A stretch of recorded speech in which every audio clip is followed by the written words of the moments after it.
Welcome to Mining Review Africa at Mining Indaba 2026.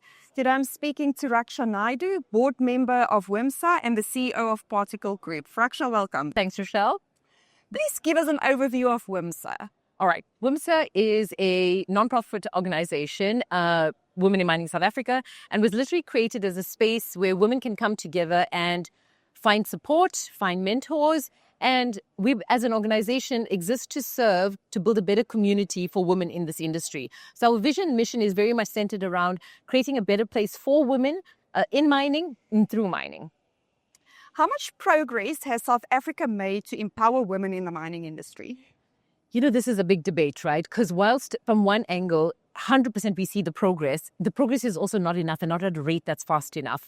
I think it's wonderful to see more and more women joining our industry, but I think that the participation is a little uneven. So whilst more people are coming in, I think that we are still not doing enough to empower them through their journey. We're not doing enough from a training and development perspective. We're putting people into positions that they may not adequately be ready for. And I think that that's where the biggest challenge needs to stand, because women start getting very frustrated and then we have a retention issue. So I think it's a bit uneven. We're definitely making strides, but we as an industry need to do a hell of a lot more. What are the main challenges that women still face in the mining sector? How long do we have for this interview? Unfortunately, some of the challenges haven't changed, right? We still find the discrimination based on sex, gender, age, pick a thing. Harassment is still a huge issue. Gender-based violence continues to be such a huge problem that plagues not just the mining industry, but South Africa as a whole. There are cultural biases, there's psychological safety, there's women feeling as if their roles are not appreciated, there is the underdevelopment that exists. And then, of course, we've still got some of the barriers to entry for women that are becoming a problem. What's very encouraging to see is that more and more female entrepreneurs are joining the space. And those entrepreneurs are struggling to get the funding and the support that they need in order to grow their businesses, which ultimately feeds our industry as well. Yeah.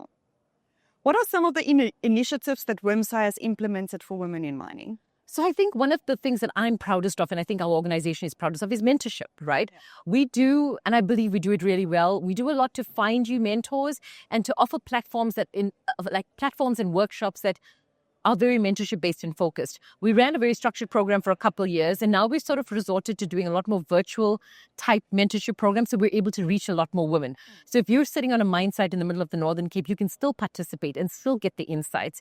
And then we like to connect people, whether it's virtually or in person, to find your mentors, because I think none of us can succeed in this industry without the right type of mentor or sponsor to sort of just help your career journey progress as well.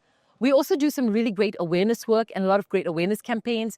Like I mentioned, GBV is a huge issue in our country and in the sector. So we do a lot of awareness work around gender-based violence. We do a lot of STEM promotion and trying to attract young women into this industry, and just general sort of awareness on technical advancements, technical progress that's being made, so that women can be empowered with the knowledge and the skills that they need in order to then take themselves to the next level. You're doing a great job of that. Thank you. We are trying very hard. How do we encourage young women to consider a career in mining? I mean, science is cool. So why would you not want to join the industry? I think I do genuinely think what's important is that representation matters.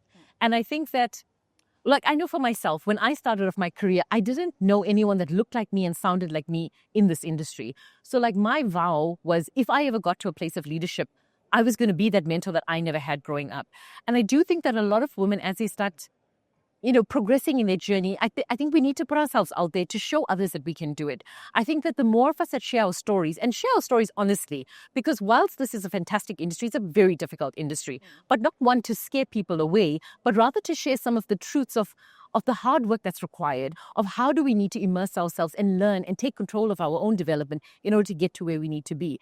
And I think also as industry, we need to be committed to empowering the youngsters. I think we need to have more and more career fairs, more career days, but not just focused at tertiary level. I mean, I think one of the things we're looking at doing is going all the way to primary school level, creating that awareness already that a little girl can play with a truck and she can do this and she can be a geologist, she can be a mining engineer, because sometimes there are these cultural stigmas and biases that exist which we don't even realize. And I think that parents and adults need to be more self-aware as well to break those stigmas as they exist. And then young girls will start getting excited about this. We created a career booklet a couple years ago, and I think we're looking to do a second edition of it. And it basically shows real humans that are in this industry, and it tells you about if you want to be an accountant, how can you be an accountant in the mining industry? If you want to be a mining engineer, what does that look like? What is a day in your life? And I think that those sorts of campaigns are so important because it's just creating education and awareness. And I think we've just got to be very honest about how we show up and how we tell the story as well.